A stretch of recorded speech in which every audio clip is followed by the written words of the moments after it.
Have you ever wondered why, no matter how hard you try, you keep scrolling, eating junk, procrastinating, or staying up late, even though you know it's bad for you? You hate it. You swear you'll change. And yet, your brain keeps pulling you back.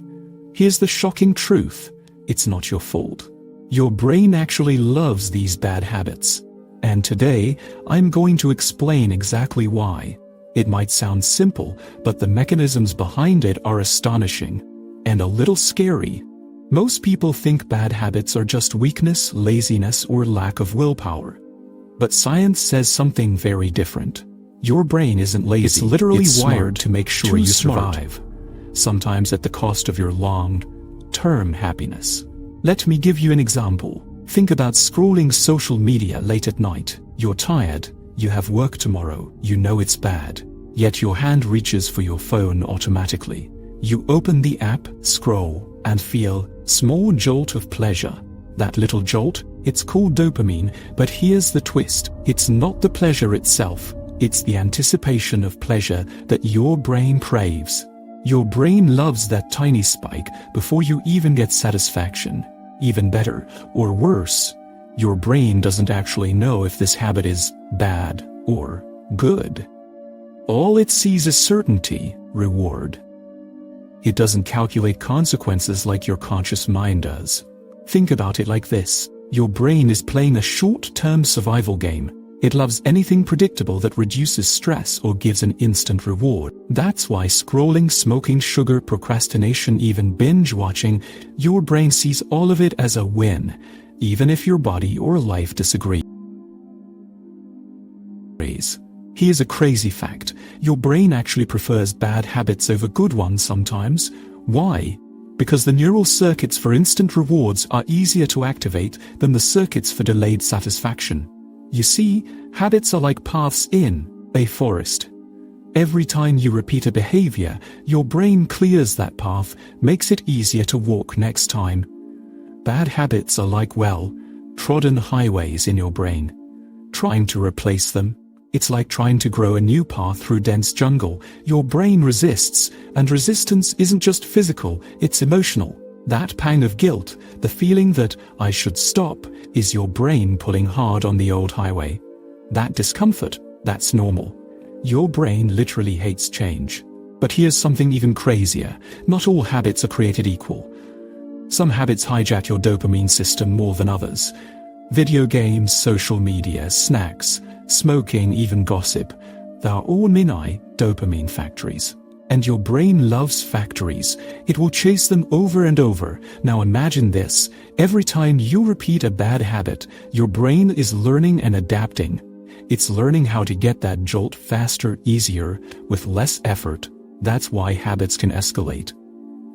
What started as a few minutes of scrolling can turn into hours, almost without you noticing. But there's a darker side. Habits don't just hijack your dopamine, they hijack your identity. After weeks, months, even years, your brain starts wiring you to see yourself as a person who does this. Think about this. If you binge, watch every night, your brain starts saying, this is who you are. This is normal. This is safe.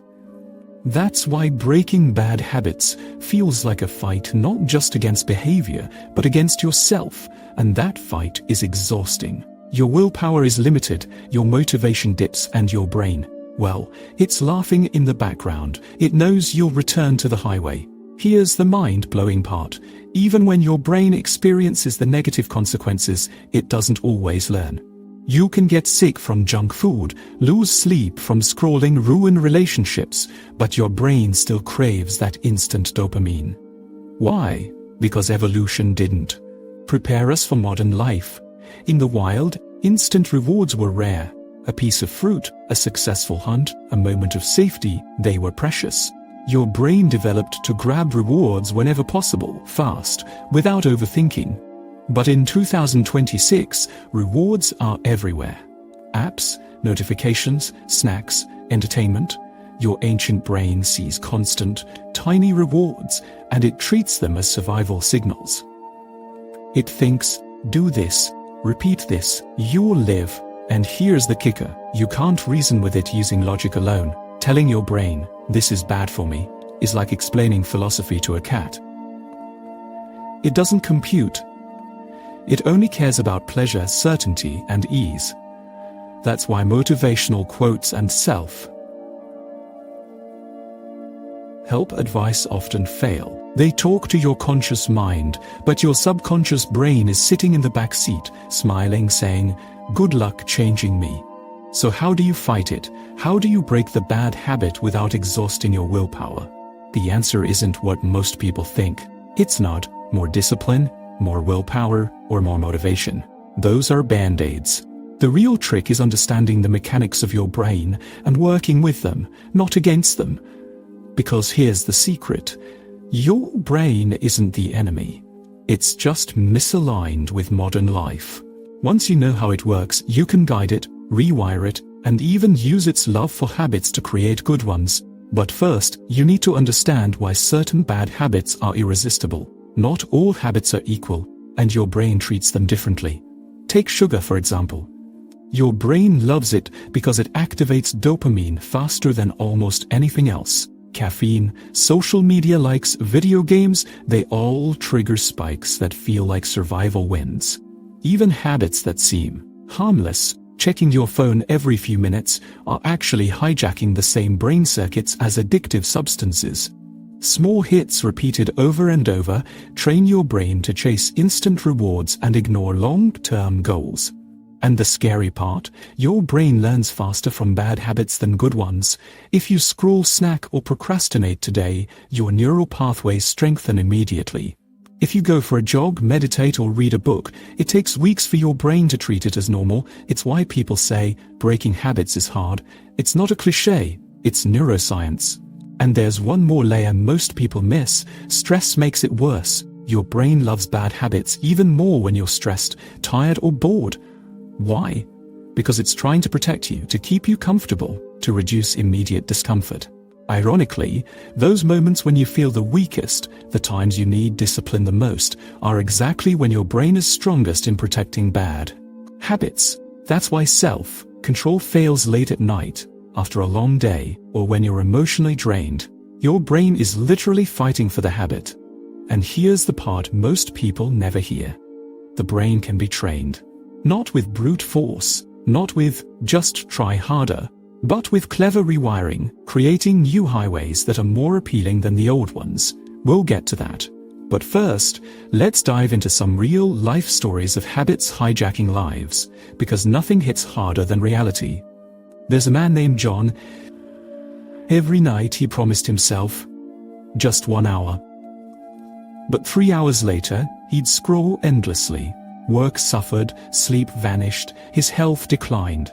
And yet, he couldn't stop. His brain wasn't evil. It was literally addicted to certainty, to the anticipation of reward, to the ease of habit. Or take Lisa. She loved snacking. She knew it was ruining her health. She tried motivation, willpower, and even dieting apps. Nothing worked, until she realized she wasn't fighting her cravings, she was fighting her brain. Once she learned to guide her brain, to give it structured rewards, she could finally make lasting change. These stories are not rare. They're universal. Everyone has habits their brain secretly loves, even the ones they hate. And here's the kicker. Your brain doesn't just love habits. It predicts your actions. Scientists call this predictive coding. Every time you repeat a habit, your brain expects it next time. It creates a mental map, a prediction. That's why breaking the cycle feels like swimming upstream. It's literally fighting expectation, wiring, and prediction. So, if you've ever felt powerless, frustrated, or guilty about a habit, you're not lazy. You're simply facing one of the most powerful systems in your body. But there's good news. Once you understand the rules of the game, you can hack the system. You can design habits your brain actually loves. Good habits that feel as irresistible as the bad ones. Your brain can be trained, but not the way most people try to train it. Most people fight habits using willpower, and willpower is the weakest tool you have. Why? Because willpower lives in the prefrontal cortex, the rational, thinking part of your brain. But habits live much deeper, in the basal ganglia, the automatic, survival-driven part. When these two parts fight, the deeper brain usually wins. That's why you can make promises in the morning and break them at night. So the real question is not, how do I stop bad habits? The real question is, how do I make my brain stop needing them? And the answer begins with something uncomfortable. Your brain uses bad habits as emotional painkillers, not because the habit is good, but because it temporarily removes discomfort, boredom, stress, loneliness, anxiety, uncertainty. Every bad habit has a job. Scrolling kills boredom. Junk food kills stress. Procrastination kills fear of failure. Porn kills loneliness. Smoking kills anxiety. Your brain doesn't care about the long-term damage. It only cares that the pain stopped now. So when you try to quit a habit without replacing its job, your brain panics. It feels like danger. That's why cravings feel urgent, irrational, and emotional. Your brain thinks you're taking away something essential. Here's the first rule of rewiring habits. Never remove a habit. Replace its function. If a habit removes stress, you must replace it with something that removes stress. If it gives stimulation, you replace stimulation. If it gives comfort, you replace comfort, not motivation, not discipline, function. This is where most people fail. They replace a bad habit with something their brain hates. They replace scrolling with reading. Replace sugar with nothing. Replace distraction with silence. The brain rebels. Then the old one. Your brain is simple. It always asks one question. Does this feel better than before? If the answer is no, it refuses. So instead of fighting dopamine, you redirect it. For example, if your bad habit is scrolling at night, the real trigger isn't the phone, it's mental exhaustion. Your brain is tired of thinking. So instead of saying, no phone, you give your brain a low-effort reward. Audio stories, slow music, low, light walks, something that feels easy. Same reward, different behavior. This is how you outsmart your own brain. Now let's talk about the most misunderstood part of habits. People think habits start with action. They don't, they start with identity.